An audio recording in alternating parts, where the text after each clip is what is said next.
സംഘപരിവാറിന്റെ ആളുകളെ മാത്രം വെച്ച് പോകുന്നുവെങ്കിൽ ഞങ്ങൾക്ക് വിമർശിക്കാം. സംഘപരിവാറിലും കൊള്ളുന്നവരുണ്ടെങ്കിൽ അവരെ വെക്കുന്നതിന് ഞങ്ങൾ എങ്ങനെ എതിർക്കുക?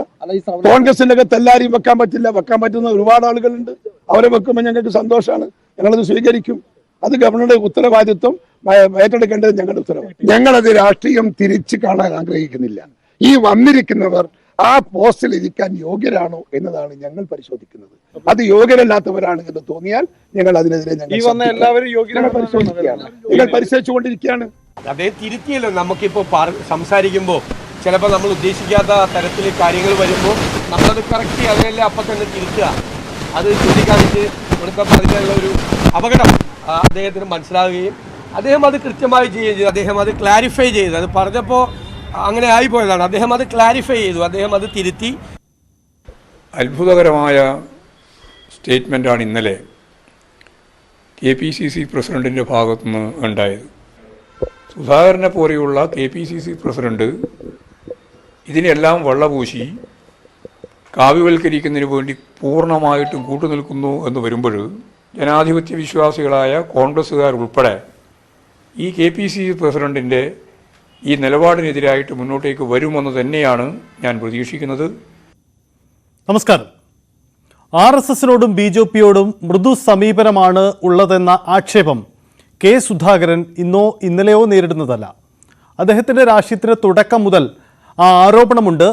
അതിനോട് ചേർന്ന് പോകുന്ന ചില പ്രസ്താവനകൾ പല കാലങ്ങളിലായി അദ്ദേഹത്തിൽ നിന്ന് പുറത്തു വരികയും ചെയ്തു. ഇതിലേറ്റവും ഒടുവിലത്തെ ഉദാഹരണമാണ് ഇന്നലെ ഡൽഹിയിൽ നടത്തിയ ആ പ്രസ്താവന. ലോക്സഭാ തെരഞ്ഞെടുപ്പിൻ്റെ പടിവാതിക്കലാണ് രാജ്യം. BJPയെ മുഖ്യശത്രുവായി കണ്ട് കോൺഗ്രസ് വലിയൊരു രാഷ്ട്രീയ പോരാട്ടത്തിന് ഒരുങ്ങുമ്പോൾ ഇത്തരമൊരു നിലപാട് കേരളത്തിൻ്റെ പശ്ചാത്തലത്തിൽ നിന്നെടുക്കുമ്പോൾ അതുണ്ടാക്കുന്ന രാഷ്ട്രീയ പ്രതിസന്ധി ചെറുതല്ല. അത് തിരിച്ചറിഞ്ഞുകൊണ്ടാണ് കോൺഗ്രസിനകത്ത് KPCC അധ്യക്ഷന്റെ പ്രസ്താവനയ്ക്കെതിരെ വലിയ വികാരമുയരുന്നത്. പരസ്യ പ്രസ്താവനകൾ കൂടുതൽ ഉണ്ടാവാതിരിക്കാനുള്ള ജാഗ്രത പാർട്ടി നേതൃത്വം കാട്ടുന്നുണ്ട്. ഒപ്പം തന്നെ ഈ വിവാദം ഇവിടെ അവസാനിപ്പിക്കാനുള്ള ശ്രമങ്ങളുമുണ്ട്. ചില ആരോഗ്യ പ്രശ്നങ്ങളുണ്ട്, അദ്ദേഹത്തിൻ്റെ നാവുപിഴ, ഇതൊക്കെയാണ് ഇത്തരം വിവാദ പ്രസ്താവനകൾ പൊതുവിലുണ്ടാകുമ്പോൾ കെ സുധാകരനെ ന്യായീകരിക്കാൻ അദ്ദേഹത്തോടൊപ്പമുള്ളവർ വരാറുള്ളത്. പക്ഷേ ഇത് നാവുപിഴ മാത്രമാണോ? തുടർച്ചയായി ഉണ്ടാവുന്ന പ്രസ്താവനകൾ ഒരു തിരുത്തൽ കൊണ്ട് പരിഹരിക്കാൻ കഴിയുന്നതാണോ? കോൺഗ്രസ് ഇതിനെ എങ്ങനെ നോക്കിക്കാണും? എങ്ങനെയാണ് ഈ വിഷയത്തെ CPM ഏറ്റെടുക്കുന്നത്? അന്തിച്ചർച്ച വിശദമായി പരിശോധിക്കുകയാണ്. BB അരുണുണ്ട്, ഒപ്പം ഡാൻ കുര്യനുണ്ട്. അരുൺ, ഒരു KPCC അധ്യക്ഷന് എങ്ങനെ ഇങ്ങനെ പറയാൻ തോന്നും എന്ന ചോദ്യം നമുക്കെല്ലാവർക്കും അറിയാം. രാഷ്ട്രീയം നിരീക്ഷിക്കുന്ന നമുക്കെല്ലാവർക്കും സ്വാഭാവികമായും തോന്നിപ്പോവും. പക്ഷേ സുധാകരൻ ഇങ്ങനെ തുടർച്ചയായിട്ട് ഇങ്ങനെ പറയുന്നു. അത് നാവുപിഴ, അദ്ദേഹത്തിൻ്റെ ശൈലിയുടെ പ്രയോഗ പ്രശ്നങ്ങൾ, അങ്ങനെയൊക്കെ പല കാരണങ്ങൾ പലപ്പോഴായി പറഞ്ഞിട്ടുണ്ട്. പക്ഷേ അങ്ങനെ മാത്രമായി ഇതിനെ കാണാൻ അരുണിന് കഴിയുമോ? കെ സുധാകരൻ ആയതുകൊണ്ട് മാത്രം അങ്ങനെ കാണാൻ കഴിയില്ല. കാരണം അദ്ദേഹം ഇത് ആദ്യമായല്ല ഇത് പറയുന്നത്. നമുക്കറിയാം, കഴിഞ്ഞ ലോക്സഭാ തെരഞ്ഞെടുപ്പിൻ്റെയൊക്കെ തൊട്ട് മുമ്പുള്ള സമയം നിരവധി കോൺഗ്രസ് നേതാക്കൾ BJPയിലേക്ക് പോകും. കോൺഗ്രസ് വലിയൊരു കുത്തൊഴുക്ക്, കഴിഞ്ഞ നിയമസഭയിലുമൊക്കെ അതുകൊണ്ട് ഒരു കുത്തൊഴുക്ക് കോൺഗ്രസ് നേതാക്കൾ BJPയിലേക്ക് പോകുമെന്നൊക്കെ ചർച്ചകൾ വരുമ്പോൾ അന്ന് ആദ്യം ഉയർന്നു കേട്ട പേരുകളിലൊന്ന് കെ സുധാകരനായിരുന്നു. അദ്ദേഹത്തോടൊന്ന് മാധ്യമങ്ങൾ ചോദിക്കും. അദ്ദേഹം പറഞ്ഞത്, ഞാൻ പോയാൽ എന്താണ് തെറ്റ്, ഞാൻ പോയാൽ എന്താണ് കുഴപ്പം, BJPയിൽ പോകുന്നതുകൊണ്ട് എന്ത്, ചിലപ്പോൾ നല്ല ഓഫർ വന്നാൽ പോകുമെന്നൊക്കെ പറഞ്ഞ ആളാണ് കെ സുധാകരൻ. അതുകൊണ്ട് തന്നെ അദ്ദേഹം വീണ്ടും ഇത് പറയുമ്പോൾ സ്വാഭാവികമായും അത്തരം സംശയങ്ങൾ ഉയരാനിടയില്ല. മാത്രമല്ല, അതിനുശേഷവും RSS ശാഖയ്ക്ക് കാവൽ നിന്നു എന്ന് വളരെ വലിയൊരു കാര്യം ചെയ്തതുപോലെ പറഞ്ഞ ആൾ കൂടിയാണ് കെ സുധാകരൻ. അതുകൊണ്ട് തന്നെ കെ സുധാകരൻ എന്ന് പറയുമ്പോൾ സ്വാഭാവികമായും ഇതൊരു നാവുപിഴയായോ അല്ലെങ്കിൽ അബദ്ധത്തിൽ പറഞ്ഞു പോയതായോ ഒന്നും മാത്രം കാണാൻ, അങ്ങനെ വളരെ ലളിതമായി കാണാൻ കഴിയില്ല. കെ സുധാകരൻ പലപ്പോഴും ഇത്തരം നിലപാടുകൾ സ്വീകരിക്കുന്ന ആളാണ്. അതിലുള്ള അതിർത്തി പലപ്പോഴും ആ പാർട്ടിക്കുള്ളിൽ സ്വാഭാവികമായും കോൺഗ്രസ് അവരുടെ ഒന്നാം നമ്പർ ശത്രുവാർന്ന ചോദ്യത്തിന് ദേശീയ തലത്തിലെങ്കിലും അവർക്ക് BJP തന്നെയാണ്. BJPയെ മറികടന്ന് മാത്രമേ കോൺഗ്രസിന് രാജ്യഭരണം പിടിക്കാൻ കഴിയൂ, മുന്നോട്ട് വരാൻ കഴിയൂ. കോൺഗ്രസ് മുക്ത ഭാരതമാണ് BJPയുടെ ലക്ഷ്യം. അതുകൊണ്ട് അവരുടെ പ്രധാന ശത്രു, കോൺഗ്രസിൻ്റെ ശത്രുവും BJPയാണ്. പക്ഷേ KPCC അധ്യക്ഷൻ കെ സുധാകരൻ കണ്ണൂരിൽ ഇത്രയധികം CPMനെതിരെ പോരടിച്ചു വന്ന ഒരു നേതാവ് പലപ്പോഴും RSS അനുകൂല പ്രസ്താവനകൾ, BJP അനുകൂല പ്രസ്താവനകൾ നടത്താറുണ്ട്. അതൊരു നാവുപിഴയായി മാത്രം ചുരുക്കി കാണാനാവുന്നതല്ല. അദ്ദേഹത്തിൻ്റെ ഇപ്പോഴത്തെ പ്രസ്താവനയും അത്തരത്തിലുള്ള വലിയ ഒരു അതിർത്തി കോൺഗ്രസ് നേതൃത്വത്തിൽ ഉണ്ടാക്കിയിട്ടുണ്ടെന്ന് VD സതീഷിൻ്റെയൊക്കെ പ്രതികരണം പോലും അത്ര ന്യായീകരിച്ചല്ല. അദ്ദേഹത്തിൻ്റെ നാവുപിഴയായി മാത്രം കാണണം കാണണം എന്നൊക്കെ പറഞ്ഞു പോകുമ്പോഴും അങ്ങനെയല്ല കോൺഗ്രസ് നേതൃത്വം ഈ സുധാകരൻ്റെ ഇത്തരം പരാമർശങ്ങൾ കാണുന്നത്. കാരണം BJPക്ക് അനുകൂല നിലപാടെടുത്ത് അല്ലെങ്കിൽ BJPയോട് മൃദു സമീപനം സ്വീകരിച്ച് കോൺഗ്രസിനെ കേരളത്തിൽ എത്ര നിൽക്കാൻ കഴിയുന്ന ചോദ്യമുണ്ട്. ദേശീയ തലത്തിൽ ഒരിക്കലും അങ്ങനെ നിൽക്കാൻ കഴിയുന്ന പാർട്ടിയല്ല. കോൺഗ്രസ് BJP എതിരിട്ട് മാത്രം മുന്നോട്ട് പോകുന്ന പാർട്ടിയാണ്. ലോക്സഭാ തെരഞ്ഞെടുപ്പ് അടുത്തു വരുന്നു. സംസ്ഥാനത്ത് ന്യൂനപക്ഷങ്ങൾ വലിയ അതൃപ്തി, പ്രത്യേകിച്ച് ന്യൂനപക്ഷം പറയുമ്പോൾ മുസ്ലിമായി ചേർന്ന് നിൽക്കുന്നവരെങ്കിലും കോൺഗ്രസിൻ്റെ ഇപ്പോഴത്തെ പോക്കിൽ അത്ര താല്പര്യത്തോടെ കാണുന്നവരല്ല, അതൃപ്തി ഉള്ളവരാണ്. അതുകൊണ്ട് തന്നെ ഇത് CPM ഏറ്റവും വലിയ ആയുധമാക്കി വളരെ പെട്ടെന്ന് ഉപയോഗിക്കാൻ കാരണം അതാണ്. KPCC അധ്യക്ഷൻ തുടർച്ചയായി ഇത്തരം BJP അനുകൂല പ്രസ്താവന പറയുമ്പോൾ അവർ ലക്ഷ്യം വയ്ക്കുന്നത് സംസ്ഥാനത്തെ ന്യൂനപക്ഷ വോട്ടുകളാണ്, മുസ്ലിം സമുദായത്തിലെ ആളുകളുടെ മനസ്സാണ് അവർ കൂടുതൽ അടുക്കാൻ ആഗ്രഹിക്കുന്നത്. അതുകൊണ്ട് അവർ വലിയ രാഷ്ട്രീയ ആയുധമായി ഉപയോഗിക്കും. സുധാകരൻ്റെ പ്രസ്താവനകൾ കേവലം നാവുപിഴയെ മാത്രം കാണാൻ കഴിയില്ല. ഡാൻ, ഈ നാവുപിഴ എന്ന ന്യായീകരണം കോൺഗ്രസ് നേതൃത്വം അത്ര കണ്ടങ്ങ് ഉൾക്കൊള്ളുന്നില്ലെന്ന് വേണം രാവിലെ മുതലുള്ള ചില ആഭ്യന്തര വർത്തമാനങ്ങൾ, കോൺഗ്രസിലെ ആഭ്യന്തര വർത്തമാനങ്ങൾ സൂചിപ്പിക്കുന്നത്. നേതാക്കളൊന്നും പരസ്യമായിട്ട് വന്നിട്ടില്ല, ചിലരൊക്കെ അത് ഫേസ്ബുക്കിൽ എഴുതി. അതിനപ്പുറത്തേക്ക് കൂടുതൽ പ്രതികരണത്തിലേക്ക് വരുന്നില്ല. പക്ഷേ എല്ലാവർക്കും ഈ KPCC അധ്യക്ഷൻ തന്നെ പാർട്ടിയെ കുരുക്കിലാക്കുന്ന, പ്രതിസന്ധിയിലാക്കുന്ന ഇത്തരം പ്രസ്താവനകൾ തുടർച്ചയായി നടത്തുന്നതിൽ വലിയ വിരോധമുണ്ട്. അങ്ങനെ നാവുപിഴ എന്ന ന്യായം കോൺഗ്രസ് നേതൃത്വം VD സതീശനെ പോലെയുള്ളവർ ഉൾക്കൊണ്ടിട്ടുണ്ടോ, അതോ അതൃപ്തി ഉള്ളിൽ സൂക്ഷിച്ചുകൊണ്ട് പുറമേക്ക് മറ്റൊന്ന് പറയുകയാണോ ഇന്ന് VD സതീശൻ ചെയ്തത്? സജിത്ത്, KPCC അധ്യക്ഷനായി K സുധാകരൻ ചുമതല ഏറ്റെടുത്തിട്ട് കുറച്ച് നാളുകൾ മാത്രമേ ആയിട്ടുള്ളൂ. അദ്ദേഹം അതിനു മുമ്പ് ദീർഘവർഷങ്ങളായി കണ്ണൂരിൻ്റെ രാഷ്ട്രീയത്തിൽ കൊണ്ടും കൊടുത്തും വളർന്ന ഒരു നേതാവാണ്. അങ്ങനെ കണ്ണൂരിൻ്റെ രാഷ്ട്രീയം മറ്റ് ജില്ലകളിലെ രാഷ്ട്രീയവുമായി വേറിട്ട് നിൽക്കുന്നതാണ്. അവിടെ ഇരുപക്ഷവും നേർക്കുനേർ ഏറ്റുമുട്ടുന്ന സാഹചര്യം പലപ്പോഴും ഉണ്ടായിട്ടുണ്ട്. അതിൽ പലർക്കും ജീവൻ നഷ്ടമായിട്ടുമുണ്ട്.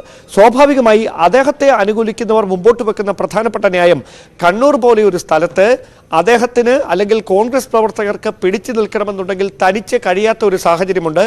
ആ സാഹചര്യത്തിൽ പലപ്പോഴും അവർ CPM-നെ നേരിടാൻ അല്ലെങ്കിൽ CPM-ആയിട്ടുള്ള പോരാട്ടത്തിൽ ജീവൻ പണയപ്പെടുത്തി പോരാട്ടത്തിലേക്ക് നീങ്ങുന്ന സാഹചര്യത്തിൽ പോലും പിടിച്ചു നിൽക്കാൻ പലപ്പോഴും RSSന്റെ അടക്കം രഹസ്യമായ സഹായം കിട്ടിയിട്ടുണ്ട്. ഇത് അദ്ദേഹം പരസ്യമായി ഒരു സ്ഥലത്ത് പ്രസംഗിച്ചതാണ് വലിയ വിവാദങ്ങൾക്ക് വഴിവെച്ചത്. അവിടെ തൊട്ട് ഇങ്ങോട്ട് അദ്ദേഹം RSSുമായി ബന്ധപ്പെട്ട് അല്ലെങ്കിൽ സംഘപരിവാറുമായി ബന്ധപ്പെട്ട് നടത്തുന്ന ഓരോ പ്രസ്താവനകളും സമാനമായി ഇന്നലെ എന്താണോ സംഭവിച്ചത് അത്തരത്തിൽ ഉള്ള വലിയ വിമർശനങ്ങൾ ഒക്കെ വഴിവെക്കുന്ന ഒരു സാഹചര്യമുണ്ട്.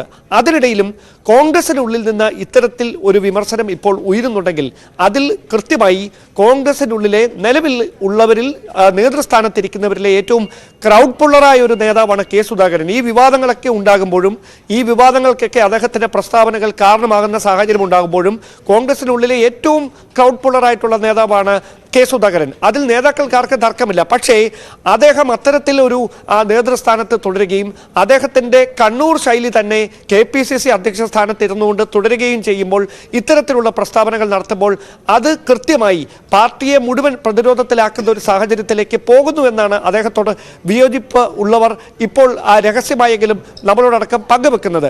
ആ പശ്ചാത്തലം മനസ്സിലാക്കിക്കൊണ്ട് തന്നെയാണ് K സുധാകരൻ അദ്ദേഹത്തിൻ്റെ പ്രസ്താവന തിരുത്തിക്കൊണ്ട് ഇന്നലെ ഫേസ്ബുക്കിൽ അടക്കം കുറിപ്പിടുന്ന ഒരു സാഹചര്യം ഉണ്ടായിരിക്കുന്നതും. എന്തായാലും പാർട്ടിക്കുള്ളിൽ K സുധാകരനുമായി ബന്ധപ്പെട്ട് അദ്ദേഹം നടത്തുന്ന തുടർച്ചയായ ഇത്തരം പ്രസ്താവനകൾ പലപ്പോഴും വിവാദങ്ങൾക്ക് കാരണമാകുന്നതുമായി ബന്ധപ്പെട്ട വിവിധ തരത്തിലുള്ള ചർച്ചകൾ നടക്കുന്നുണ്ട്. പക്ഷേ അദ്ദേഹത്തെ അനുകൂലിക്കുന്നവർ ഇപ്പോഴും പറയുന്ന പ്രധാനപ്പെട്ട ന്യായം മറ്റ് ജില്ലകളിലെ രാഷ്ട്രീയവുമായി കണ്ണൂരിലെ രാഷ്ട്രീയത്തെ കൂട്ടിക്കലർത്തരുത്, അവിടുത്തെ സാഹചര്യം വളരെ വ്യത്യസ്തമാണ്, കോൺഗ്രസ് പ്രവർത്തകർക്ക് ഒറ്റയ്ക്ക് അവിടെ പിടിച്ചു നിൽക്കാൻ കഴിയാത്ത സാഹചര്യമുണ്ട്, അവിടെയാണ് K സുധാകരൻ പറയുന്ന രാഷ്ട്രീയത്തിന്റെ പ്രസക്തി.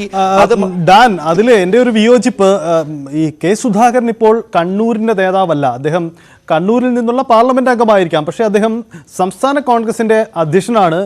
കോൺഗ്രസിൻ്റെ നയരൂപീകരണത്തിലും പ്രചരണ തന്ത്രങ്ങളിലും രാഷ്ട്രീയ തന്ത്രങ്ങളും രൂപപ്പെടുത്തുന്നതിൽ സുപ്രധാനമായ നിലപാടെടുക്കേണ്ട ആളാണ്. അങ്ങനെ ഒരാൾ ഒരു പ്രാദേശിക, കണ്ണൂരിനെ നമുക്കൊരു പ്രാദേശിക വേദിയായി കണക്കൂട്ടിയാൽ അത്തരം പ്രാദേശിക വിഷയങ്ങളുടെ അടിസ്ഥാനത്തിൽ മാത്രം രാഷ്ട്രീയ പ്രസ്താവനകൾ നടത്തുന്നത് ഉചിതമാവുന്നില്ല എന്ന ബോധ്യം എന്തുകൊണ്ടാണ് സുധാകരൻ ഉണ്ടാവാതെ പോകുന്നത് എന്നതാണ് പ്രശ്നം. സാഹിത്യ അതിലേക്ക് വരുമ്പോൾ ഞാൻ ആദ്യം ഒരു കാര്യം ചൂണ്ടിക്കാണിക്കാം. ഇന്ന് ഏറെ വിവാദമായ അല്ലെങ്കിൽ വലിയ തരത്തിൽ ചർച്ചകൾക്ക് വഴിവെച്ച ഒരു പ്രസ്താവന പ്രതിപക്ഷ നേതാവ് നടത്തി. എന്താണത്? കൊടുത്താൽ നിങ്ങൾക്ക് തിരിച്ചു കിട്ടും, ഞങ്ങൾക്ക് എണ്ണി എണ്ണി തിരിച്ചു തരാൻ അറിയാം. ആ പ്രസ്താവന KPCC അധ്യക്ഷൻ കെ സുധാകരനായിരുന്നെങ്കിൽ നടത്തിയിരുന്നതെങ്കിൽ എത്ര വലിയ കോലാഹലമായിരിക്കും കേരളത്തിൽ ഇടത് കേന്ദ്രങ്ങളിൽ നിന്നടക്കം ഉണ്ടാകുക. കാരണം ഈ കെ സുധാകരനെ ടാർഗറ്റ് ചെയ്യുന്ന തരത്തിലേക്ക് പലതരത്തിലും ഈ പ്രസ്താവനകൾ മാറുന്ന ഒരു സാഹചര്യം ഉണ്ട് എന്ന വിമർശനവും ഉയരുന്നുണ്ട്. എന്തായാലും ഒരു കാര്യം ഉറപ്പാണ്, പ്രതിപക്ഷ നേതാവ് അടക്കം ഇന്ന് അദ്ദേഹം നടത്തിയ പ്രസ്താവന അദ്ദേഹം ഉദ്ദേശിച്ചത് അത്തരത്തിൽ RSSനെ അനുകൂലിക്കുന്ന ഒരു സമീപനമല്ല, ഗവർണറെ അനുകൂലിക്കുന്ന ഒരു സമീപനമല്ല. അദ്ദേഹം ചൂണ്ടിക്കാണിച്ചത് പൊതുവായ ഒരു കാര്യം മാത്രമാണ്. അധികാര സ്ഥാനത്തിരിക്കുമ്പോൾ ഏത് പാർട്ടികളും തങ്ങൾക്ക് ഇഷ്ടമുള്ളവരെ സിൻഡിക്കേറ്റിലേക്ക്, സെനറ്റിലേക്ക് നോമിനേറ്റ് ചെയ്യുന്ന സാഹചര്യം നിലനിൽക്കുന്നു. അത് ഇപ്പോൾ തുടങ്ങിയതല്ല എന്ന തരത്തിലൊക്കെയാണ് നേതാക്കൾക്കിടയിൽ നിന്ന് ഉയർന്നു വരുന്ന അഭിപ്രായം. പക്ഷേ അദ്ദേഹം നടത്തുന്ന ഈ പ്രസ്താവനകൾ പിന്നീട് അദ്ദേഹം തന്നെ തിരുത്തിക്കൊണ്ട് രംഗത്ത് വരുന്ന ഒരു സാഹചര്യം ഉണ്ടാകുന്നതാണ് പലതരത്തിലുള്ള അഭ്യൂഹങ്ങൾക്ക് വഴിവെക്കുന്നതെന്നാണ് എനിക്ക് തോന്നുന്നത്. അരുണേ, ഈ നമുക്കറിയാം ഗവർണർ സർക്കാർ പോര് അല്ലെങ്കിൽ ഗവർണറും ഇടതു സംഘടനകളും തമ്മിലുള്ള പോരിങ്ങനെ കേരളത്തിൽ നടക്കുകയാണ്. അത് വലിയ രാഷ്ട്രീയ പോരാട്ടമായി, പ്രസ്താവന യുദ്ധമായി അങ്ങനെ നടക്കുന്നു. ഈ വിഷയത്തിൽ തങ്ങളുടെ സ്പേസ് എവിടെ എന്ന ഒരു ആശയക്കുഴപ്പം കോൺഗ്രസ് ക്യാമ്പിന് പൊതുവിലുണ്ട്. ഇത്തരം ആശയക്കുഴപ്പത്തിനിടയിൽ കെ സുധാകരൻ നടത്തിയ ഒരു പ്രസ്താവന ഒരുപക്ഷെ തെറ്റായി വ്യാഖ്യാനിച്ചു എന്നൊരു വിലയിരുത്തൽ നമുക്ക് നടത്തിക്കൂടെ? അതിനപ്പുറം സംഘപരിവാറിനെ എതിർക്കുന്ന അല്ലെങ്കിൽ അതിനോട് മൃദു സമീപനമുണ്ട് എന്ന തരത്തിൽ അത് വ്യാഖ്യാനിക്കേണ്ടതുണ്ടോ അരുൺ? സ്വാഭാവികമായി അങ്ങനെ വ്യാഖ്യാനിക്കപ്പെടുന്നത് കാരണം ഈ കാലിക്കറ്റ് സർവകലാശാലയും അതുപോലെ തന്നെ കേരള സർവകലാശാലയും സെനറ്റ് നിയമനങ്ങളിൽ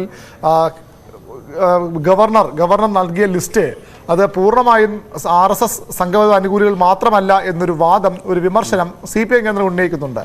അവിടെ കോൺഗ്രസ് നേതാക്കൾ നൽകിയ പട്ടികയിൽ പെട്ടവരും ഈ രണ്ട് ലിസ്റ്റിലും ഇടം പിടിച്ചിട്ടുണ്ട്. പ്രത്യേകിച്ച് തിരുവനന്തപുരത്ത് ഒരു MPയുടെയും പേരാണ് രണ്ട് നിയമനങ്ങൾക്ക്, അത് RSS നേതൃത്വവുമായി ബന്ധപ്പെട്ട ആളുകൾ തന്നെ ആരോപിക്കുന്ന രണ്ട് പേരുകളുണ്ട്.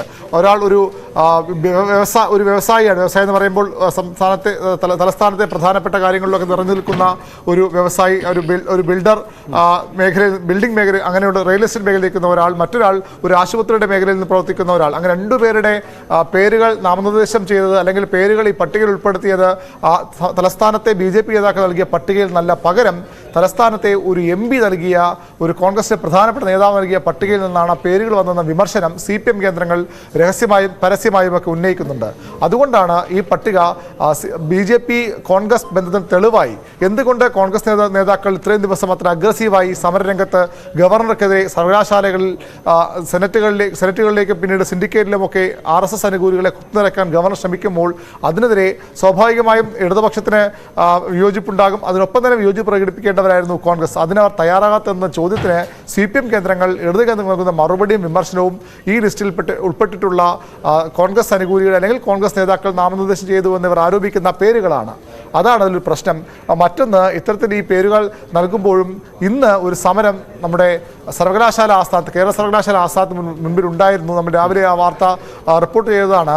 അവിടെ സമരം ചെയ്തത് കോൺഗ്രസ് അനുകൂല അധ്യാപക സംഘടന, സർവകലാശാല അധ്യാപക സംഘടനകളും അതുപോലെ ജീവനക്കാരുടെ സംഘടനകളും, അതായത് സർവകലാശാലകളിൽ RSS അനുകൂലികളെയും CPM അനുകൂലികളെയും കുത്തിനിറയ്ക്കുന്നു. അതിനെതിരെ ഗവർണർക്കെതിരെ സമരം, ഗവർണർക്കെതിരെ കോൺഗ്രസ് നടത്തുന്ന വലിയ സമരങ്ങളിലൊന്നായി അത് മാറുമെന്ന് പ്രതീക്ഷിക്കുന്നവരുണ്ട്. ഏതായാലും അതിൻ്റെ തുടക്കം ഇന്ന് തിരുവനന്തപുരത്ത് കണ്ടു. അതുപോലെ തന്നെ CPM-നെതിരെയും സമരത്തിൻ്റെ വിഷയമായി ഉയർത്തിക്കൊണ്ടുവരുന്നു. അങ്ങനെ അത്തരത്തിലൊരു ആരോപണം നിൽക്കുമ്പോൾ, ഗവർണർക്കെതിരെ സമരം ചെയ്യുമ്പോൾ KPCC അധ്യക്ഷൻ പറയുന്നു BJP അനുകൂല ആളുകൾ, സംഘപരിവാർ അനുകൂല ആളുകൾ ഉള്ളവരുണ്ടെങ്കിൽ എന്തുകൊണ്ട് വന്നുകൂടാ? അങ്ങനെ വരുമ്പോൾ സ്വാഭാവികവും ചോദ്യം വരുന്നത്, സംഘപരിവാർ അനുകൂലികൾക്ക് വിദ്യാഭ്യാസ യോഗ്യതയില്ലെന്നോ അല്ലെങ്കിൽ അവർ അവിടേക്ക് വരാൻ യോഗ്യരല്ലോ എന്നോ ഉള്ള രാഷ്ട്രീയമല്ല സംസ്ഥാനത്ത് ഇടതുമുന്നണിയും വലതുമുന്നണിയും പറയുന്നത്. പകരം നമുക്ക് മറ്റു പല സർവകലാശാലകളിലെയും പോലെ സംസ്ഥാന സർവകലാശാലകളിലും സംഘപരിവാർ അനുകൂല വിദ്യാഭ്യാസം, പാഠപുസ്തകങ്ങൾ പഠിപ്പിക്കാൻ, അവരുടെ ആശയങ്ങൾ പ്രചരിപ്പിക്കാനുള്ള ശ്രമമാണ് ഗവർണറിലൂടെ കേന്ദ്ര സർക്കാർ നടത്തുന്നത്. അതിനെതിരെയാണ് ഇവിടെ സമരം ചെയ്യേണ്ടതെന്ന വാദമാണ് സ്വാഭാവികം ഉയരുന്നത്. അങ്ങനെ വരുമ്പോൾ സുധാകരൻ്റെ പ്രസ്താവന ഏത് തരത്തിലാണ് കോൺഗ്രസ് നേതാക്കൾക്ക് ഉൾക്കൊള്ളാനാകുക? അതുകൊണ്ട് കൂടിയാകാം ഒരുപക്ഷെ പ്രതിപക്ഷം അടക്കമുള്ള ആളുകൾ സുധാകരൻ്റെ പ്രസ്താവനയെ ആ രീതിയിൽ അനുകൂലിക്കാത്തത്, പരസ്യമായി അനുകൂലിക്കാത്തത്. അതിനപ്പുറത്തേക്ക് അവർക്കെല്ലാം ഇക്കാര്യത്തിൽ അമർഷമുള്ളത്. ഡാൻ, നമുക്കറിയാം കേരളത്തിൽ കോൺഗ്രസിന്റെ മുഖ്യ ശത്രു CPM ആണ്, ഇടതുപക്ഷമാണ്, തർക്കമില്ല. കാരണം സംസ്ഥാനത്തിന്റെ സാഹചര്യം അതാണ്. പക്ഷേ ദേശീയ പാർട്ടിയാണ് കോൺഗ്രസ്, ദേശീയ തെരഞ്ഞെടുപ്പുകളാണ് വരാനിരിക്കുന്നത്.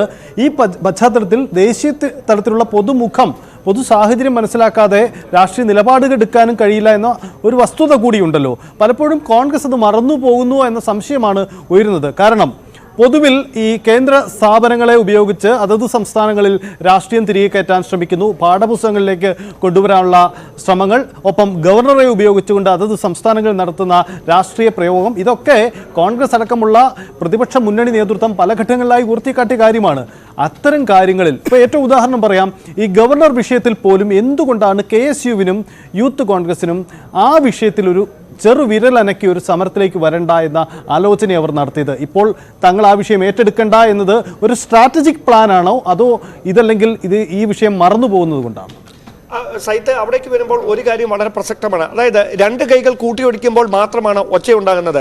ഈ വിഷയത്തിൽ, അതായത് ഈ സർവകലാശാലകളിലെ ഈ കാവ്യവൽക്കരണം എന്ന SFI ഉയർത്തിക്കൊണ്ടുവന്ന ആക്ഷേപത്തിന് ഗവർണർ ഉരുളയ്ക്കുപ്പേരി പോലെ മറുപടി കൊടുക്കുകയും ആ വെല്ലുവിളി ഏറ്റെടുത്തുകൊണ്ട് താൻ സർവകലാശാലയിൽ കാലുകുത്തും, കാലിക്കറ്റ് സർവകലാശാലയിൽ താമസിക്കുമെന്ന് പറയുന്ന തരത്തിലേക്കൊക്കെ ആ പ്രശ്നങ്ങൾ നീങ്ങുകയും ആ പോർവിളികൾ മാറുകയും ചെയ്തതാണ് ഇത്ര വലിയ തരത്തിലുള്ള പ്രതിഷേധങ്ങളിലേക്ക് നയിച്ചത്. അവിടെ ഗവർണർ ഒരു നയപരമായ ശൈലി സ്വീകരിച്ചിരുന്നെങ്കിൽ, സുരക്ഷാ പ്രശ്നങ്ങൾ ചൂണ്ടിക്കാണിച്ചുകൊണ്ട് കാലിക്കറ്റ് സർവകലാശാലയിൽ എത്താതിരിക്കുന്ന ഒരു സാഹചര്യം ഗവർണറുടെ ഭാഗത്ത് നിന്നുണ്ടായിരുന്നെങ്കിൽ ഈ SFIയുടെ പ്രതിഷേധം ഇത്തരത്തിൽ കനക്കുന്ന ഒരു പശ്ചാത്തലം ഉണ്ടാകത്തില്ലായിരുന്നു. സ്വാഭാവികമായി ഈ രണ്ട് വശത്ത് നിന്ന് ഇവർ നേർക്കുനേർ പോരാടുന്ന ഒരു പ്രശ്നമുണ്ട്. അതിനിടയിലേക്ക് എവിടെയാണ് യൂത്ത് കോൺഗ്രസിന്റെ അല്ലെങ്കിൽ KSUവിന്റെ സ്പേസ് എന്ന് വലിയ ചോദ്യമുണ്ട്. അവിടെയാണ് ഞാൻ ചൂണ്ടിക്കാണിക്കാൻ പോകുന്ന പ്രധാനപ്പെട്ട കാര്യം. അതായത് പാർലമെന്റ് തെരഞ്ഞെടുപ്പിന് ഒരുങ്ങുന്ന പശ്ചാത്തലത്തിൽ തീർച്ചയായും നിയമസഭാ തെരഞ്ഞെടുപ്പിന് ഇനിയും 2026 സ്വാഭാവികമായും അതുമായി ബന്ധപ്പെട്ട അലയൊലികൾ, ഇതുമായി ബന്ധപ്പെട്ട കാര്യങ്ങൾക്കിടയിൽ ഉണ്ടാകുമെന്ന കാര്യത്തിൽ തർക്കമൊന്നും വേണ്ട. അവിടെ സംസ്ഥാനത്ത് ദേശീയ വിഷയങ്ങൾ മാത്രം ചൂണ്ടിക്കാണിച്ചുകൊണ്ട് തെരഞ്ഞെടുപ്പിനെ നേരിടുന്ന ഒരു പശ്ചാത്തലമുണ്ടായാൽ അത് CPMഉം BJPയും തമ്മിലുള്ള നേർക്കുനേർ പോരാട്ടത്തിലേക്ക് മാറുന്ന ഒരു പ്രതീതി സൃഷ്ടിക്കും. കൃത്യമായി കോൺഗ്രസ് അവിടെ ഒരു അജണ്ട നിശ്ചയിക്കുകയാണ്. കേരളത്തിൽ കോൺഗ്രസിന്റെ മുഖ്യ ശത്രു BJP അല്ല, കേരളത്തിൽ കോൺഗ്രസിന്റെ മുഖ്യ ശത്രു CPM ആണ്. അതുകൊണ്ടാണ് CPMനെ ലക്ഷ്യം വെച്ചുകൊണ്ട് ഇത്തരത്തിലുള്ള പ്രസ്താവനകളും അല്ലെങ്കിൽ ഇത്തരത്തിലുള്ള സമര രീതികളും അവർ സ്വീകരിക്കുന്നത്. പക്ഷേ ദേശീയ തലത്തിലേക്ക് വരുമ്പോൾ ആ BJPക്കെതിരായ സമരത്തിൽ അവർ ഒന്നായി നിൽക്കുന്ന സാഹചര്യം, കേരളത്തിൽ അത്തരത്തിലൊരു ശൈലി സ്വീകരിക്കേണ്ട എന്നൊരു പൊതു നിലപാടിലേക്ക് കോൺഗ്രസ് നേതൃത്വം എത്തുന്നതിന്റെ പ്രധാനപ്പെട്ട കാരണം അവർക്കുള്ള സ്പേസ് നഷ്ടമായി പോകാതിരിക്കാൻ ആണ് എന്നാണ് ഞാൻ മനസ്സിലാക്കുന്നത്. ശരി, എന്തായാലും സംഘപരിവാര വിരുദ്ധ നിലപാട് കേരളത്തിൽ എങ്ങനെ എടുക്കും, കേരളത്തിലെ മുഖ്യ ശത്രു ആര് തുടങ്ങിയ ആശയക്കുഴപ്പമുണ്ടാക്കുന്ന വിഷയങ്ങൾ സംസ്ഥാന കോൺഗ്രസിന് മുന്നിലുണ്ട്. ഇതിനിടയിലാണ് KPCC അധ്യക്ഷൻ K. സുധാകരൻ്റെ ഇത്തരം വിവാദകരമായ പ്രസ്താവന. എന്തായാലും ഈ വിഷയത്തിൽ കോൺഗ്രസിൽ രണ്ടഭിപ്രായമുണ്ട് എന്ന കാര്യത്തിൽ തർക്കമില്ല. VD സതീശൻ്റെ വാക്കുകൾ അത് ശരിവെക്കുകയും ചെയ്യുന്നു. വരും ദിവസങ്ങളിലും ഈ വിഷയത്തിൽ കോൺഗ്രസിൽ ചർച്ച നടക്കുമെന്നാണ് പ്രതീക്ഷിക്കാനാവുന്നത്. അന്തിച്ചർച്ച പൂർണ്ണമാവുന്നു. നന്ദി, നമസ്കാരം.